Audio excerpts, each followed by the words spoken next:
we need to get ourselves out of one of the most troubling economic times we've had since the Great Depression. I'm troubled by deficits. I'm troubled by excessive spending. But I also believe I'd be more troubled by a 10-year depression. This next question, Mr. Bell, you will answer first. And it's as follows. Virginians love their vices.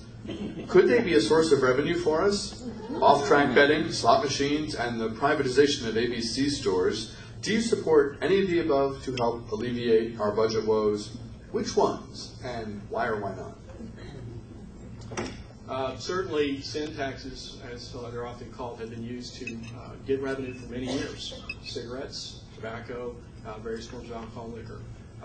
Could it be a source of revenue to help us? Sure it could. I think we should explore the privatization of the ABC stores. I think there could be something there that's valuable. I believe in free markets. I believe in capitalism. If we can extend this and make it more open and fair competition, I'm in favor of that. But I believe it needs to be studied. I think we're too early on to make that decision now. As far as paying for all of our bills based on that, I think we'd be better off if we looked at some of the good ideas that were around for a few years back during the Wilder Commission. This is something that I've actually read on Bob's website, and I agree with him. I think Governor Wilder had a lot of good ideas. Yep, I agree with you on that.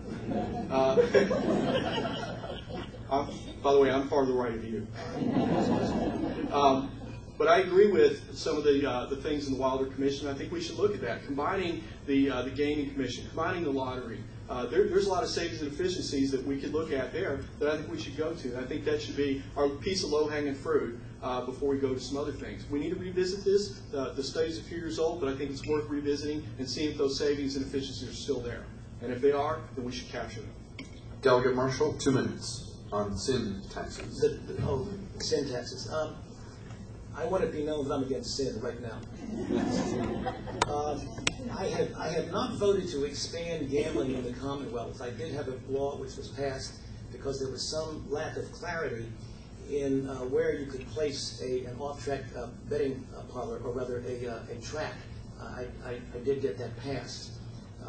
The recommendations that are talked about at ABC stores was a conclusion of the Wilder Commission, and they did spend a fair amount of time looking at this. That was one of them. I put in probably 15 or 20 bills at a crack trying to implement the recommendations of the Wilder Commission.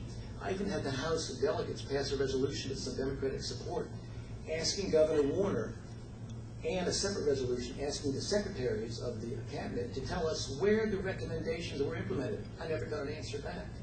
So while this recommendation is out there, and Governor Wilder did a good job to get Democrats, Republicans on his staff, we didn't do it. I generally look at taxes primarily as a source of revenue, not as a means of behavioral modification. So that to me is the reason for a tax, not that I want to change someone's behavior. It may happen incidentally. We had a law this year, or rather a proposal this year, where there was an attempt to tax movies in hotels. And of course, you know, some of these movies are these triple X things, and so I asked the question very innocently on the floor. So is the road in Virginia to paving all the roads with these tax monies? Is this the road to hell, or the road to fixing our roads? They withdrew that amendment because they realized this might be an odd thing, an odd way to make money. So again, sin taxes, to me, you look at the revenue, not the item to tax. Mr. Bell, 1 minute to rebut. Again, I believe that my experience as a finance officer is directly applicable to problems that we have right now in our budget crisis. I'll get in that budget, I'll cut through it with a scalpel, and I'll find what needs to come out. That's what I did in the Air Force. I cut a $200 million deficit out. I found ways to get missions funded. If I didn't get missions funded, people's lives were in jeopardy. It was that critical. And that's what I'll bring to the House of Delegates. I believe that's our first choice and should be our first choice. We should go through, find efficiencies, cut budgets, make sure we fund our priorities, bring the right values and the right priorities to the problems we have. Delegate Marshall, 1 final minute to rebut. I'm afraid my opponent's inexperience is showing here. It's not malice. Nobody passes budget amendments on the floor of the House of Delegates. I'm one of 2 members in the House who has succeeded in passing such amendments. Harvey Morgan is another. I've got 2 amendments passed in 18 years. He has 1. When a bill comes out of the Budget Committee, they take a blood oath and nothing changes it. Democrats, Republicans, Moses, you name it, they just don't change.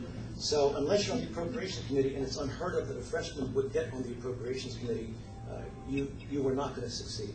I had a bill in which did pass the Rules Committee 13-2 during the special session, setting up these efficiency councils, House Bill 6032. If it passed out of the Rules Committee, it would have set up 10 councils of 14 members each of all the legislatures, plus about 10 laypersons on it, to find ways to identify more efficient ways to run the government of Virginia. So I actually don't talk efficiency, I actually produce something. Why the Speaker didn't take it up, you'd have to ask him. Delegate Marshall, you'll go first on this next one. It involves transportation. Over $1 billion has been diverted out of Virginia's transportation fund toward other uses. Now that the Commonwealth is in trouble with revenue sources, most citizens fear that our transportation funding struggles will grow worse. The roads are our #1 topic in Northern Virginia. Do you support a lock on the transportation fund, and why or why not? Secondly, do you support a change to the funding formula? Why or why not? I am the author of the Transportation Lockbox. When I first entered the General Assembly, I put in a proposed constitutional amendment to identify all funds for which the legislature says we're going to spend it only for purpose X. Well, I found out that was much too ambitious. Several years after that, I put in a bill just to lock up the transportation funds. Governor Kane says he supports it. It's passed the House. I'm the only person in the House who actually has gotten the bill to the Senate floor. It gets killed every time by the Senate Finance Committee or on the floor because the members of the Senate, it's the only mistake the founders made. It used to be a unicameral legislature. They devised the Senate in 1776, and things have been screwed up ever since. They kill this bill every time, and I really am surprised because the people who kill it are the ones who raise the taxes the most. So if you want to gain the confidence of people, if you tell citizens, I'm going to raise your taxes or use your transportation taxes for transportation purposes only, do this amendment. You might get somewhere with your tax increase proposals. I don't think we need it, but it's always puzzled me. And actually, Bruce, I asked the Appropriations Committee, it's $1.2 billion, and it's going to get more because it's just sitting there like low-hanging fruit, ready to be shifted. Mr. Bell, 2 minutes for you. Based on the seriousness of our transportation problems, I am in favor of locking the transportation fund.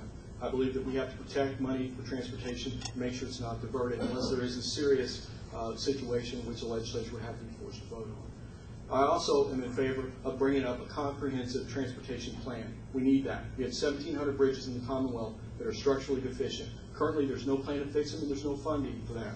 We need to take care of this problem. The best shot we had at a comprehensive transportation plan was killed by Delegate Marshall when he went to court and sued it. There were problems with that bill. You know, I applaud his bravery for doing that. But at the same time, we've had no new solutions since then, and we've had the problem get worse in the last couple of years. I've been stuck in traffic all over the place in this district, and I'm sure you have too. This is a problem, and we have to fix it. I believe we need to have new solutions. I'd like to see us implement practical design. This is a design system they implemented in the state of Missouri. They saved $500 million by doing it. And now 3 other states have picked it up and brought it into their responsible approach to transportation. I think that's what we need to do. It'll save money, it'll fix the bridges, and it'll make sure that we take care of our citizens. I'll do what I have to do to fix this problem. I'll work with Democrats, I'll work with Republicans, but I know this. We're stealing time away from our families, and we're hurting us in an economic development manner because our roads are so bad, and we also have a public safety issue with these bridges. We cannot ignore it. We have to fix it. Delegate Marshall, 1 minute for rebuttal. Well, my opponent in a memo from his agent here, his campaign manager, indicated that I was out there bragging about killing the governor's bipartisan transportation bill. It would have brought millions and millions of dollars. Right, it's illegal, it's unconstitutional. You, the people of Virginia, give us a charter. It's the Constitution. You tell us the goals, you tell us the means. You can't step outside of that and keep my word to you. I have always kept my word to you. I keep my oath of office seriously. I was the only state elected official to do this. Now, I did put in a bill this year. It's taken several years. I got it past the Transportation Committee. It is a bond bill. It passed 16-2, and it says we're going to fund certain projects by bonds, paying back with fees and with tolls. That's how we built the Coleman Bridge over the James River. We built the original tunnel down at Hampton Roads that way. We can build a tri-county connector between Route 7 and 234, a bypass around Gainesville. There was money in there for rolling stock, for VRE, and for Metro.